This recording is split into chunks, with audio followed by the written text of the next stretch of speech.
Et maintenant, demandez le programme, l'actualité culturelle avec Dominique Chimbakala qui nous parlera du lancement du Festival Montreux Comédie. On regarde.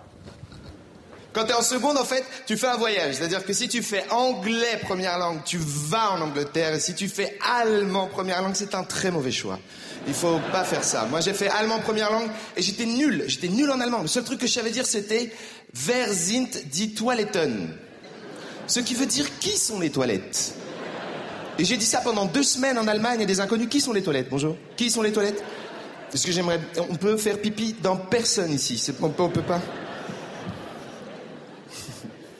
Et après, j'ai énormément voyagé grâce au stand-up, et ça, c'est cool. J'ai d'ailleurs une destination favorite. En fait, j'ai été jouer au Québec et je conseille à tout le monde d'aller là-bas. Le Québec, c'est vraiment l'endroit où j'envoie les gens. Il a bien raison. Bonsoir Dominique. Alors bonsoir Montreux Comédie ou le Festival du Rire de Montreux, ça commence aujourd'hui. Oui, ça commence aujourd'hui. C'est vraiment le Festival du Rire. Là, on a reconnu Yacine Bellous, qui est un humoriste français issu du Jamel Comedy Club.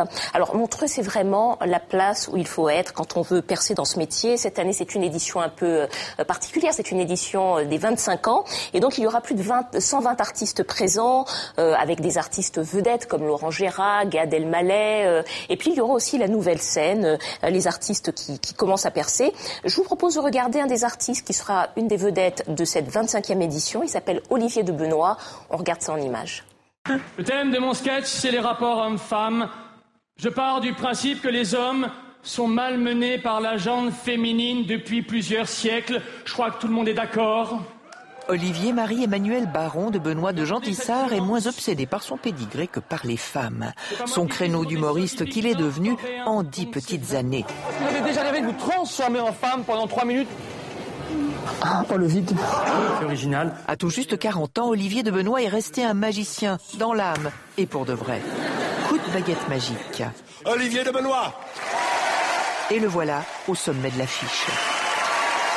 Chronique d'une ascension fulgurante, partie du camp de base dont on ne demande qu'à en rire, premier concurrent de la toute première émission en 2010, même pas peur. Ses meilleures plaidoiries, c'est chez Ruquier qu'il les a testées jusqu'en 2012. J'ai fait l'émission Rendez-vous en terre inconnue. Je me suis retrouvé dans un endroit où j'avais jamais été. C'est un tout petit pays. Pourtant, j'étais bon en géo. Je l'avais jamais vu sur une carte. Ça s'appelle la cuisine. Le fruit d'un métier qu'il porte en lui, juriste de formation, ODB a le sens du prétoire. Janine, beaucoup de gens nous ont quittés trop tôt. En 2013, ce sont les portes de Vivement Dimanche prochain qui s'ouvrent à lui. Il intègre l'équipe de Michel Drucker.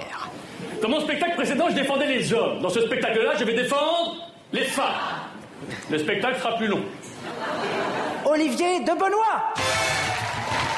Le sacre du baron est confirmé au Montreux Comédie. Il est un artiste reconnu.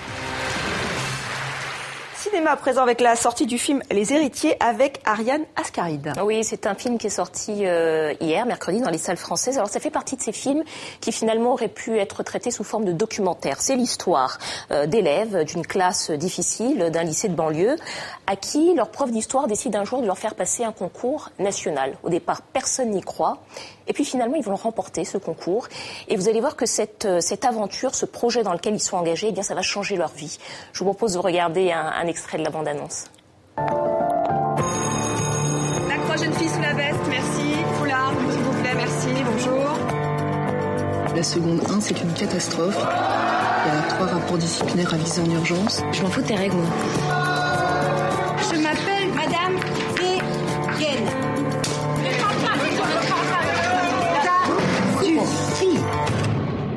J'ai réfléchi à un projet qu'on pourrait faire tous ensemble.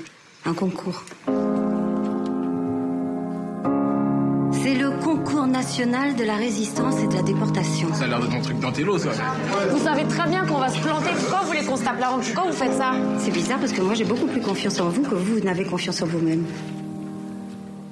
Alors Dominique, ça a l'air très mélo, mais c'est inspiré d'une histoire vraie. C'est inspiré d'une histoire vraie. Il y a d'ailleurs certains élèves de ce lycée qui jouent dans le film. Et je trouve que la finesse et finalement la force de ce film, c'est de traiter de sujets comme ça, sans grand discours sur l'intégration, l'échec scolaire, etc. Mais en montrant qu'avec beaucoup d'exigences et un regard bienveillant aussi, et bien avec ses élèves, eh ben, on peut faire de grandes choses. Alors, encore du cinéma. Alors, 007 est très exigeant. Il ne veut que des actrices françaises. Et oui, cette année, Léa Seydoux, la française, qui a été révélée par La vie d'Adèle d'Abdelatif Kechiche, sera une des James Bond Girls. Et puis, il y en aura une autre aussi, qu'on considère un peu comme française en France, qui est italienne, qui s'appelle Monica Bellucci, qui est une actrice francophone, qui elle aussi fera une des James Bond Girls. Alors, cet après-midi, il y avait la conférence de presse de lancement du film. Donc, Léa Seydoux partagera l'affiche avec Daniel Craig, avec aussi l'italienne Monica Bellucci, qu'on voit ici, et elle sera la 8e James Bond Girl dans française. Spectre. Merci Dominique.